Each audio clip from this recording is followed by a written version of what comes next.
What is needed to be successful? 4 things. Number 1, talent. All of you have that. You wouldn't be at this, one of the world's great universities, without it, but you're not alone. There are a lot of people with talent out there, and talent in many different areas, not just academically, not just intellectually, across many different skill sets. But number 1, talent. Number 2, hard work. Work harder and longer than everybody else if you really want to be successful. But before you do that, ask yourself, do I really want to be successful? Successful in a vocational sense isn't everything in life. You might find you get greater happiness from a 9 to 5, starting a family early, having a wonderful social life and great friends, and that you don't reach those real career pinnacles. Think about that first. I worked 90 hours a week for 10 years.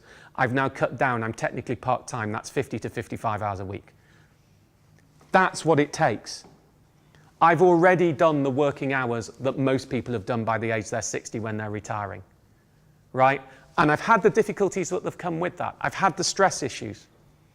Your social life isn't as good. So this is on how to be successful, but ask yourself first, do I really want that? There is a balance, there is a trade-off between success and happiness.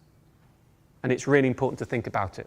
Number 3, and what it takes to be successful, focus, zone, choose what you're doing, be absolutely the best. The narrower the field, hopefully it has some resonance, but the narrower the field, and the better you are at it, the more your chance. Try and be too broad brush and it will not work. So, we've got talent, hard work, focus. Number 4, luck. Sorry. You can do the first 3, you can do them all right, and you can still fail. And if that happens to you, don't think you did something wrong.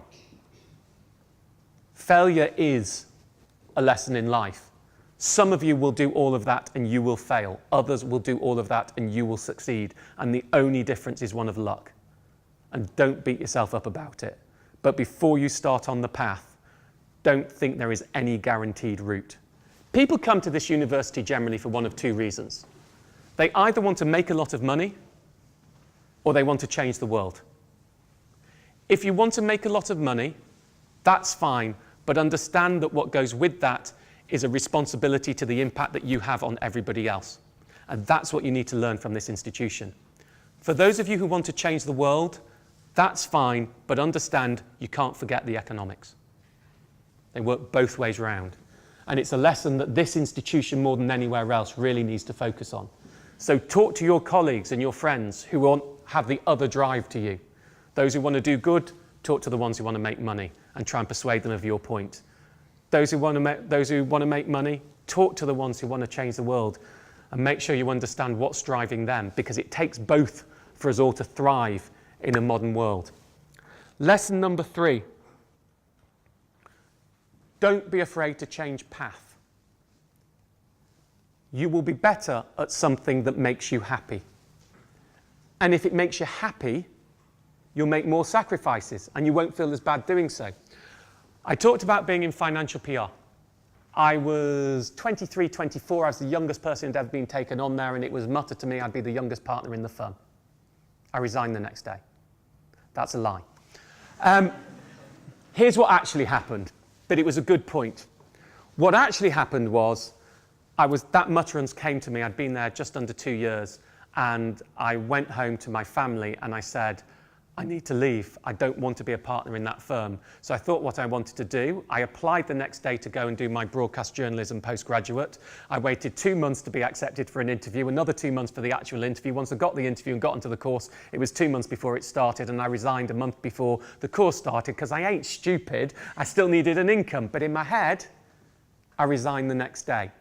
And this is an important lesson. Some of you are postgrads, some of you are undergrads. I am 22 years of age. Don't smile like that. In the world of work. I started working 22 years ago. Most of you are still fetal. And it's important to understand that, as clever and as bright and as ambitious as you are, most of you haven't started yet. And you don't know what that world is like. And until you've experienced it, you don't know what's right for you. So set out there, if you don't know what you want to be, set out there and get the best job that you possibly can, but then reevaluate after a couple of years. It's what I did. I got a great job. It was a good career. It wasn't the one that was right for me, and I wasn't afraid to change. I was 25, 26. You're not locked in. Lawyers maybe, doctors maybe, but most of you are not locked into what you want to do, and don't feel that once you've made your decision, that's it. And equally, that takes some of the fear away of making that first choice. Because what if I make the wrong decision? It doesn't matter. You can still change. Just be brave and do it early enough and go for happiness. It's not about the jobs you do. It's about the skills you acquire. We live in a portfolio world. You know, people always ask me what I am. My answer is always I'm a campaigning journalist. Now, I could answer I'm a television presenter. I could claim to be an author. I could claim to be an internet entrepreneur. I certainly am a charity founder. I am a print journalist.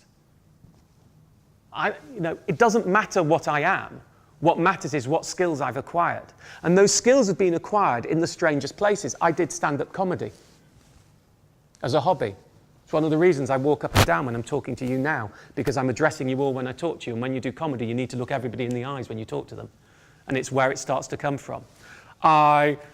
Little story, first job at Brunswick. You know, I was this young, bright thing, president of the university. The chairman had advised to his son to come to the firm. You know, I was the shizzle, right? I was absolute, and the first job, I was going to go in, the only person who'd ever gone straight in as an executive, but 4 weeks in the research department before that happened, because just to get a feel of exactly what was going on. And one of my jobs in that first 4 weeks, and it's slightly different in the internet age, was putting the financial newspapers on the wall. I was only meant to do it for a couple of weeks, and 2 weeks went past, 3 weeks, 4 weeks, 5 weeks, and I'm thinking, oh, it's 2 weeks, come on, putting newspapers on the wall. You know, I chaired a debate between the Israeli ambassador to the UK and the head of the Palestinian delegation to the European Union. They've got me putting bloody papers up on the wall for 5 weeks. What's going on here? And eventually I had the gumption to ask one of the senior partners, why am I still putting papers up on the wall? Do you know what he said? Look at the papers.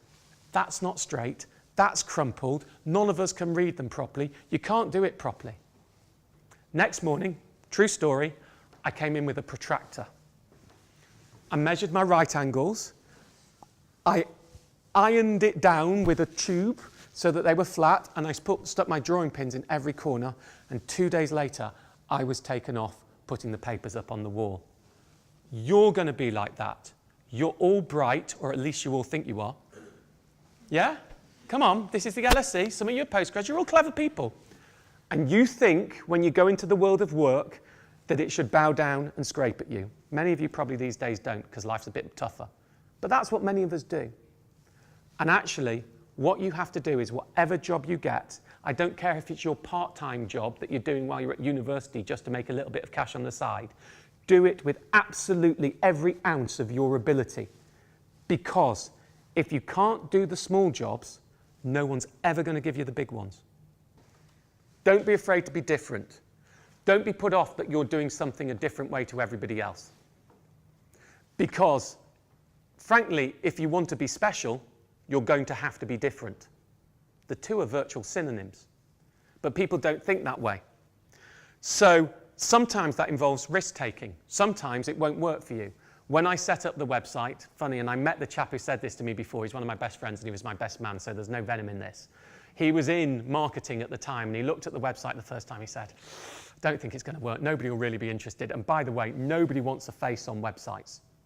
You're looking a whole different way because you're in a different generation. Then nobody had personal branded websites when they were doing any form of information site. And he said, and you're going to need adverts on it, banner ads. That's how people make money. Why don't you have any ads on it? And I said, well, I'm not willing to sell people things. And I think in money, people want to see the whites of your eyes and to see who they can trust. So I did it. And I broke every single rule. Don't be afraid. First mover advantage is the most powerful weapon in any form of career. If you're the first and it's good, you're the best. I invented my own career based around what I'm good at. It's not a surprise I'm good at it. So it all started from sending it to my friends. And it's about seizing the moment, realizing that you're onto something and capturing it. And that was when the website started. We're now 15 million users a month on a typical average. and I'm now executive chair of it. I've finally given up being editor-in-chief, but I still oversee it. I oversee the ethics. Nothing more important in your working life than ethics. And don't think when you start out and nobody's looking and you want to take your shortcuts and do something a little bit wee, a little bit woe, because it'll help you get more successful quickly, especially those of you who are going to be entrepreneurs. If you're really successful, it'll bite you in the ass. Do it right from day one. Never have a skeleton. Never have something that you did that later, if you're really successful, people are going to pull you up on. Have a look at the US presidential election if you don't believe me. And this is something they don't teach you at school, and they don't really teach you in university. Life is full of uncertainty. There are many things we don't know the answer to. Now, it could be professional. For me, people ask me what's going to happen to the stock market. You're an expert. I have no idea. What's going to happen? People, should I buy my dollars now or in 3 weeks' time? Well, you'll all know, quite rightly, I can't answer that question. If I could, the dollar would have already moved to be the new equilibrium based on what we all thought it would be. So you can't pre-predict what's going on with the market. Should I buy that house? Should I marry him or her? They all involve uncertainties. They're all things in which we can't know the answer to. And we're very bad at dealing with that. And we're very bad psychologically at understanding that. And what happens is worse. People then say, I made the wrong decision. No, no, no, no. You had a bad outcome.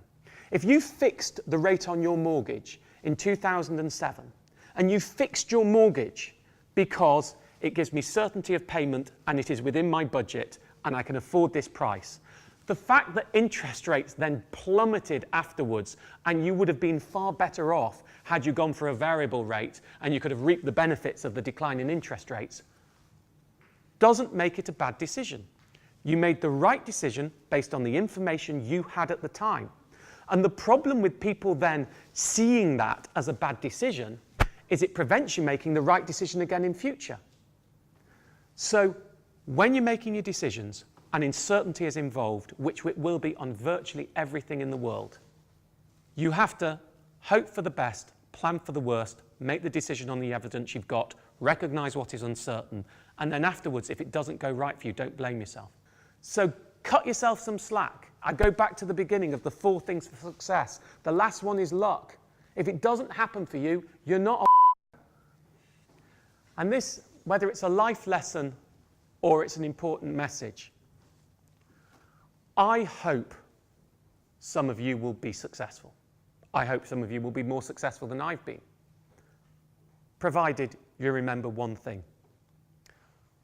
With success, whether that's financial, celebrated, academic, comes responsibility. Whether you like it or not, you become a role model to people. And it's important that you take that responsibility on board. You're not selfish. If you have the money, remember you're the fortunate one. Give back. Give to charity, whether it's generic or set something up. I'm very proud I have my Money and Mental Health Policy Institute. I have a financial triage system I set up with the Trussell Trust Food Banks. I fund my Money Week in every school in the country. I give it back because it made me, and I owe it, and I'm lucky, and I won the lottery. I may have worked hard for it, I may have had talent to do it, I may have had the focus that did it, but I also got the luck, and I'm aware I won the lottery, and I'm aware others didn't, and that brings with it a responsibility. Pay it back. Thank you.